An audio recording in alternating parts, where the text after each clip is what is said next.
I'm 87 years old, and for most of my life, I thought I knew what success looked like. I chased all the right things, checked all the right boxes, climbed every ladder put in front of me. Then one day, my 5-year-old granddaughter asked me a question that shattered everything I thought I knew about life. It was such a simple question, just 6 words, but it exposed the lie I'd been living for 8 decades. It revealed the truth about happiness that no amount of money, achievements, or status could teach me. A truth I wish I'd understood 60 years ago. What my granddaughter asked me that day didn't just change how I see my past.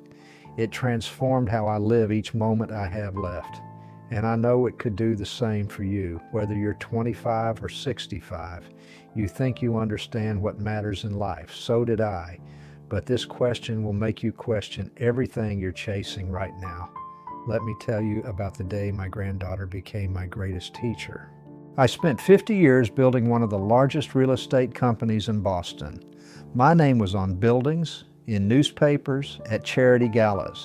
I had 3 homes, a private jet, and more money than I could spend in 3 lifetimes. By every measure society uses to define success, I'd made it. My wife Margaret and I raised 4 children, but I barely knew them growing up. I was always closing another deal, always reaching for the next achievement. I told myself it was all for them, that I was creating a legacy they'd be proud of. I convinced myself that quality time could make up for quantity, that success would justify my absence. Now I watch young people, maybe like you, racing down the same path I did, working 60-hour weeks, missing family dinners, postponing joy for some future date that never comes. You think you're investing in tomorrow, but you're spending something far more precious than money. I thought I was teaching my children about success, about the value of hard work and ambition. Instead, I taught them something else entirely, something I didn't understand until my granddaughter's innocent question stripped away all my carefully constructed justifications. Let me take you back to where it all began, to the beliefs that shaped my choices. I grew up in a small apartment above my father's hardware store in South Boston. Every morning I watched him unlock those doors at 6 a.m. sharp, serving customers with a smile even when the bills were piling up. My mother worked as a school secretary, and together they scraped enough to keep food on the table. But I saw the worry in their eyes, the constant struggle to make ends meet. At night I'd sit by my window watching the city lights and promising myself I'd never live with that kind of uncertainty.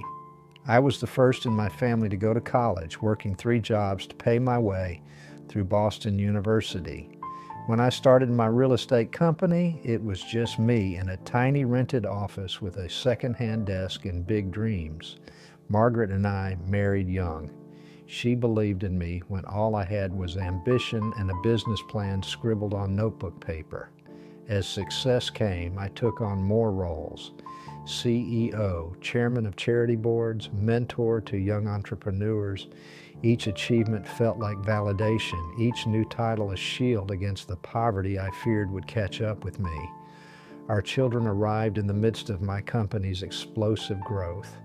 I convinced myself I was being a good father by providing opportunities I never had.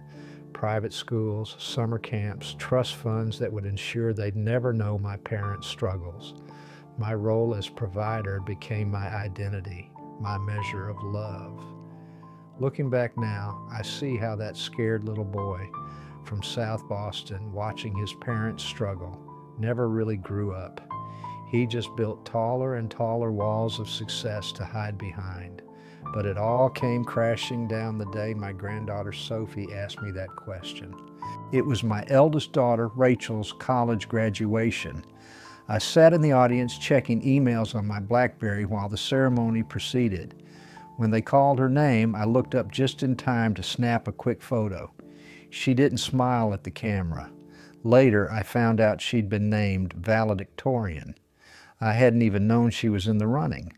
That night, at what was supposed to be her celebration dinner, I took 3 business calls. Between the main course and dessert, I signed papers my assistant had rushed over. Rachel barely touched her food. When Margaret asked her about her plans after graduation, she looked straight at me and said, "I guess I'll go to law school." That's what successful people do, right, Dad? The bitterness in her voice should have shaken me awake. Instead, I felt proud, thinking she was following in my footsteps. I didn't see how she was mimicking the very thing that had stolen her father from her childhood. My children grew up in a house where success was measured in square footage and bank balances. Family dinners were interrupted by phone calls. Vacations were cut short by business emergencies. Their school plays, soccer games, and piano recitals became calendar conflicts to be managed. I thought I could make it up to them with expensive gifts and fully funded college accounts. One by one, they stopped sharing their dreams with me. Their visits became shorter, more formal. Margaret's warm smile faded into practiced politeness. I had built an empire of brick and steel, but my family had become a collection of strangers who gathered for obligatory holidays. I didn't realize I was losing them until they were already gone. But it took the innocent wisdom of a 5-year-old to make me understand the true cost of my choices. It was a Sunday afternoon in my home office. I was reviewing acquisition papers when Sophie, my youngest granddaughter, wandered in. She stood by my desk, watching me work with those big, curious eyes of hers. Finally, she tugged on my sleeve and asked, "Grandpa, why don't you know how to play?" 6 words, such a simple question, but it hit me like a physical blow. I looked at her, this tiny person seeing right through 8 decades of carefully constructed success, and I couldn't speak. "Mommy says you were always too busy working when she was little," Sophie continued, her voice matter of fact. "Did you forget how to have fun?" In that moment, I saw myself through her eyes, through my children's eyes. All those years of choosing work over play, deals over memories, success over connection. I wasn't the wealthy businessman I thought I was. I was just a man who had forgotten the most fundamental joy of being alive.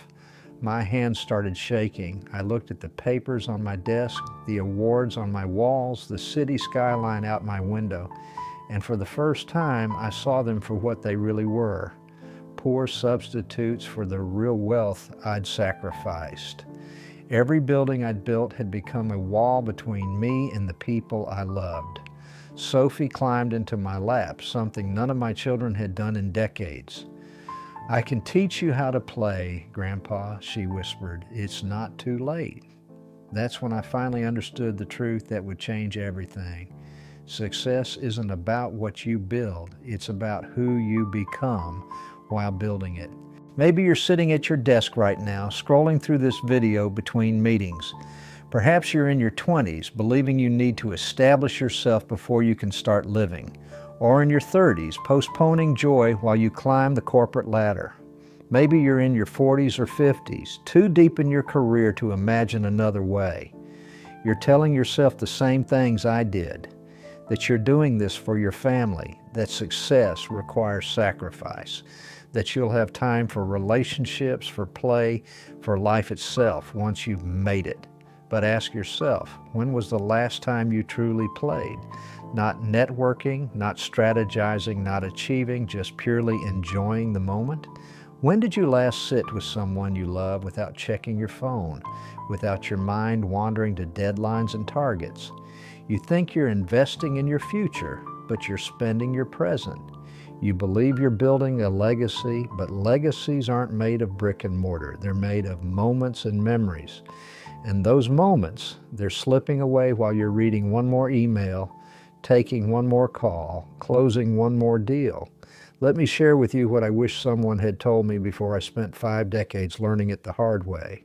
Start by asking yourself Sophie's question every morning. Do I remember how to play? Not just exist, not just achieve, but truly play. Make it your measure of success for that day. Turn off your phone during dinner. Not silent, not face down, off. Look into the eyes of the people you love and really see them. Listen like their words are more valuable than any contract you'll ever sign. Schedule joy with the same commitment you give to business meetings. Write it down. Play catch with my son. Build a fort with my daughter. Take a walk with no destination. Treat these appointments as non-negotiable as any client call. Learn to say no to money and yes to moments. The promotion will wait. The deal will still be there. But your child's first bike ride, that happens once. Stop measuring your worth by your wealth. Start measuring it by the laughter in your home, the stories your loved ones tell about you, the moments when you chose love over logic. Here's what I've learned in my 87 years. We don't regret the deals we missed. We regret the memories we never made. I can't get back the bedtime stories I didn't read or the school plays I missed. Those moments are gone forever. But thanks to a 5-year-old's wisdom, I've learned that it's never too late to change the story you're living. These days, my calendar is filled with tea parties and playground visits instead of board meetings. I'm learning to build sandcastles with Sophie, to see the world through her eyes. My children are slowly opening their hearts to me again, sharing pieces of their lives, one careful conversation at a time. At 87, I'm finally understanding that success isn't something you achieve. It's something you create every day in the smallest of choices. Each moment of connection, every burst of laughter, all the tiny decisions to choose presence over productivity. These are the real measure of a life well lived. I'm not the powerful businessman I once was, but I'm becoming something far more valuable. A grandfather who knows how to play. That's why I need to share with you the most important lesson I've ever learned. When this video ends, you'll have a choice. You can return to your busy life, file this away as another touching story, or you can let my granddaughter's question change your life like it changed mine. Why don't you know how to play? Share this message if it speaks to you, but more importantly, share yourself with the people who matter most. Put down your phone, close your laptop, look into the eyes of someone you love and be fully present in that moment. Success isn't measured in dollars or deals, but in the stories people tell about you when you leave a room. My legacy isn't in the buildings I built, but in the moments I learned to cherish before it was too late. Don't wait until you're 87 to learn what a 5-year-old already knows. Life isn't about what you achieve, it's about how well you remember to play.